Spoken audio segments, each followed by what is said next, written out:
La Grande Dépression a été la pire crise économique de l'histoire des États-Unis, mais ses véritables causes et conditions ne sont pas largement connues. Non, vraiment. Tout ce que vous pensez savoir sur la Grande Dépression a, en réalité, été façonné au fil des décennies pour servir divers agendas politiques. La culture populaire est donc remplie d'idées reçues sur l'une des périodes les plus sombres du pays. Alors aujourd'hui, nous allons briser certains mythes populaires sur la Grande Dépression auxquels vous croyez probablement. Avant de commencer, abonnez-vous à la chaîne Weird History. Commentez et dites-nous quelles autres catastrophes historiques vous souhaitez découvrir. D'accord, préparons-nous à déprimer.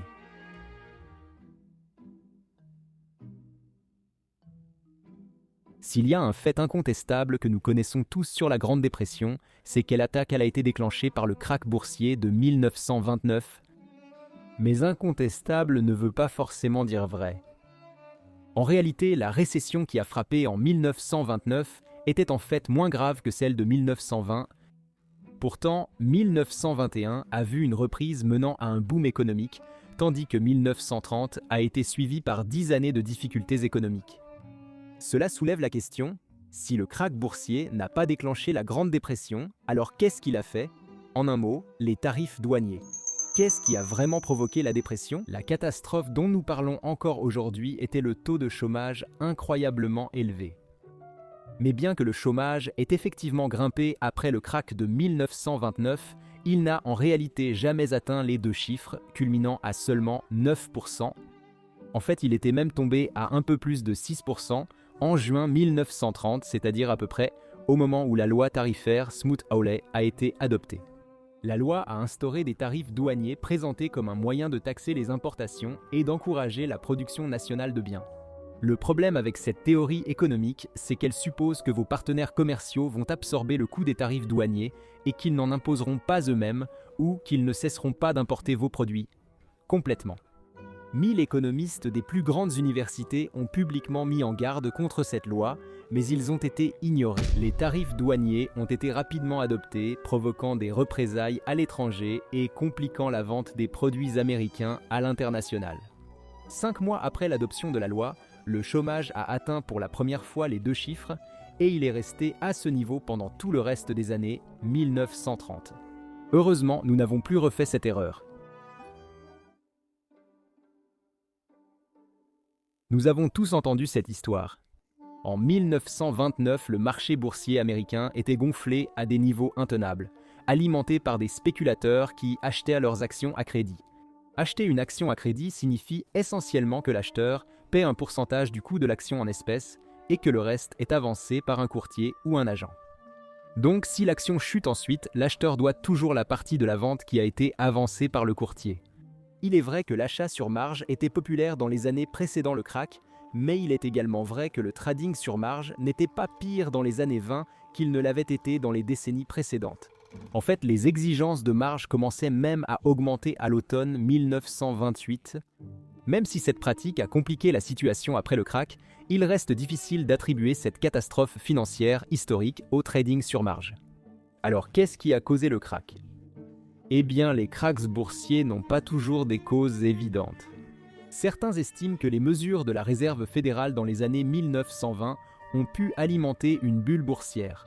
Entre 1921 et la mi-1929 par exemple, la Réserve fédérale a augmenté la masse monétaire d'environ 60%. D'autres suggèrent que le soutien accru à la loi tarifaire Smoot-Hawley, adoptée par la Chambre des représentants en mai 1929, a joué un rôle en effrayant les investisseurs. Vous entendrez souvent des anciens se plaindre que la dépression a été causée par l'attachement du monde à l'étalon or, mais ce n'est probablement pas exact. En fait, techniquement parlant, le monde n'était plus sur l'étalon or classique depuis la Première Guerre mondiale. Au moment de la dépression, le monde utilisait en réalité un étalon de change or. Les monnaies étaient principalement indexées sur la livre sterling et le dollar américain, eux-mêmes convertibles en or. Ainsi, au fil des années 1920, l'or lui-même jouait un rôle de moins en moins direct dans la finance internationale. Puis, en 1933, après avoir déterminé que la thésaurisation de l'or ralentissait la reprise économique. Le président Franklin D. Roosevelt a commencé à acheter de force les avoirs en or des citoyens américains privés. En plus d'interdire aux banques de verser ou d'exporter de l'or, cela a complètement liquidé le système naturel d'échange d'or qui existait. FDR a également demandé à la Réserve fédérale d'augmenter le prix du dollar par rapport à l'or. En d'autres termes, loin de créer une monnaie stable, ce qui était tout l'objectif de l'étalon or, FDR est en fait intervenu pour subvertir l'étalon or et gonfler le dollar. Certains soutiennent que le changement soudain de la valeur de la monnaie a exacerbé le climat d'incertitude qui frappait l'économie.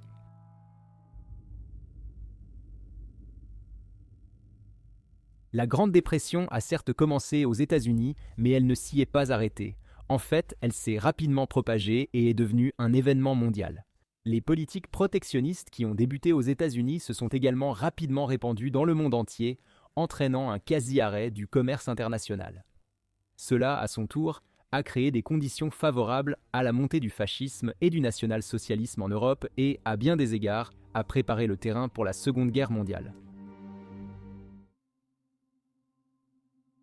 Étant donné la façon dont c'est généralement présenté dans les médias, on pourrait vous pardonner de le penser. 99% des Américains vivaient dans des cartons pendant la Grande Dépression, mais en réalité, ce n'était pas tout à fait aussi grave. Cela ne veut pas dire que vivre pendant la Grande Dépression n'était pas difficile, mais en réalité, même si la dépression a eu un impact large, jusqu'à 40% des Américains n'ont connu aucune véritable difficulté économique. D'ailleurs, certaines personnes ont même réussi à s'enrichir pendant cette période, par exemple. La Grande Dépression correspond aussi à l'époque qu'on appelle parfois l'âge d'or d'Hollywood, lorsque le système des studios était à son apogée. Des classiques comme Dracula avec Bela Lugosi, Frankenstein avec Boris Karloff et même King Kong ont tous été tournés dans les années 1930. On croit souvent que de nombreuses banques ont fermé durant la Grande Dépression faute de crédit pour survivre, mais cela semble douteux avec du recul. La Réserve fédérale a été créée en 1913 dans le but explicite d'être le prêteur en dernier ressort lorsque les transactions entre les banques se sont taries. Alors pourquoi tant de banques ont-elles fermé entre 1929 et 1932 ? Eh bien, à l'époque, de nombreux États aux États-Unis avaient ce qu'on appelait des lois sur la banque unitaire qui rendaient illégal pour les grandes banques d'ouvrir des agences à certains endroits. Ainsi, ces régions restaient gérées par des banques unitaires, de petites banques indépendantes servant un lieu précis. En bref, les banques à succursales sont soutenues par de grandes institutions financières, alors que les banques unitaires ne bénéficient pas d'un soutien financier largement diversifié. Elles sont beaucoup plus sensibles au ralentissement économique. La dépendance généralisée aux banques unitaires a principalement entraîné la fermeture de nombreuses banques. Les archives révèlent que les États autorisant la banque par succursale ont eu moins de faillites durant la dépression et le Canada, sans loi contre cette pratique, n'a eu aucune fermeture de banque. Dans les rétrospectives sur la dépression, Herbert Hoover est souvent décrit comme un défenseur du libre marché, pensant que l'économie se rétablirait d'elle-même. Cette représentation n'a en réalité aucun fondement. D'abord, Herbert Hoover s'est farouchement opposé à la loi tarifaire Smoot-Hawley de 1930 et a d'abord refusé de la signer. Cependant, il a cédé après de fortes pressions du Parti républicain et des chefs d'entreprise américains et après que son cabinet a menacé de démissionner. Même si nous ne pouvons pas l'admirer pour sa fidélité à ses principes ou pour avoir peut-être évité la Grande Dépression, il savait au moins que les tarifs douaniers étaient une mauvaise idée. Il a aussi appliqué de nombreuses autres politiques économiques interventionnistes. Le barrage Hoover, par exemple, est un monument au projet de travaux publics de Hoover, tout comme le Golden Gate Bridge. Mais ce n'est pas tout ce qu'il a fait. Des impôts plus élevés étaient nécessaires pour sortir le pays de la dépression, mais en 1932, Hoover les a augmentés équitablement en faisant passer le taux d'imposition le plus élevé de 25 à 63%. Il a également fait pression sur les chefs d'entreprise pour qu'ils maintiennent les salaires malgré la baisse des prix à la consommation. En fait, pour lutter contre la dépression, Hoover a doublé les dépenses publiques en seulement 4 ans. C'était tellement rapide que même Franklin Delano Roosevelt, l'architecte du New Deal, a critiqué Hoover comme étant l'administration ayant le plus dépensé en temps de paix de toute l'histoire.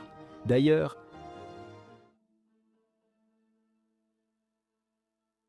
En 1932, Franklin Delano Roosevelt a écrasé Herbert Hoover au collège électoral avec 472 grands électeurs contre seulement 59 pour Hoover.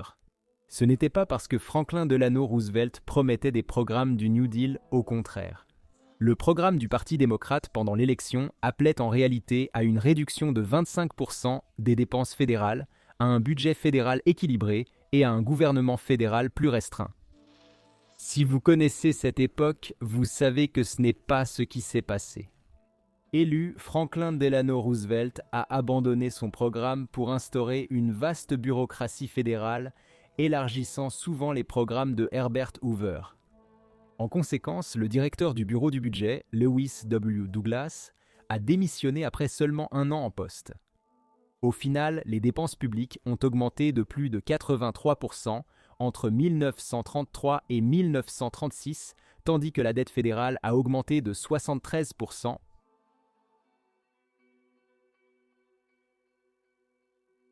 De manière générale, la plupart des Américains soutenaient Franklin D. Roosevelt, néanmoins, leur enthousiasme pour ses politiques du New Deal a souvent été exagéré.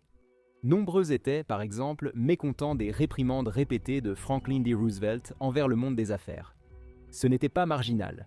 Un sondage de 1939 de l'Institut américain d'opinion publique révélait que 2/3 des Américains pensaient que l'attitude de Franklin D. Roosevelt envers les grandes entreprises freinait la reprise. Cela ne signifie pas que c'était vrai, mais les gens de l'époque le croyaient. Le journaliste célèbre H.L. Mencken du Baltimore Sun était ouvertement critique envers Franklin D. Roosevelt. En 1933, il écrivait « Roosevelt propose maintenant de nous soulager en dépensant 5 ou 6 milliards de plus. Je préconise de le faire roi afin que nous puissions le décapiter. » Aïe.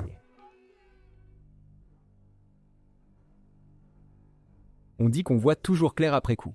Pourtant, les effets du New Deal de Franklin Delano Roosevelt restent encore flous aujourd'hui. Certains estiment que cela a aidé les États-Unis à se redresser, tandis que d'autres jugent cela inefficace, voire responsable d'avoir prolongé la dépression. La plupart s'accordent à dire que les besoins en main-d'œuvre de la Seconde Guerre mondiale ont surtout permis à la majorité de retrouver du travail. Des millions d'Américains ont trouvé un emploi rémunéré en s'engageant dans l'armée, et d'autres ont trouvé du travail grâce à l'augmentation des besoins de production liés à la guerre.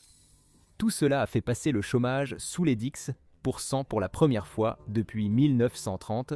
Certains affirment que le rationnement et les difficultés économiques durant la guerre montrent que la Grande Dépression n'a techniquement pas pris fin avant 1947. Selon ce point de vue, la dépression a pris fin car la production du reste du monde avait été dévastée, offrant aux États-Unis un avantage concurrentiel réel, bien que sinistre. Quoi qu'il en soit, la Grande Dépression a pris fin juste à temps pour la course à l'espace, et personne ne peut être déprimé à propos de l'espace. Alors, qu'en pensez-vous? Est-ce que l'un de ces mythes sur la Grande Dépression vous a surpris? Dites-le nous dans les commentaires ci-dessous. Et pendant que vous y êtes, jetez un œil à certaines de ces autres vidéos de notre histoire insolite.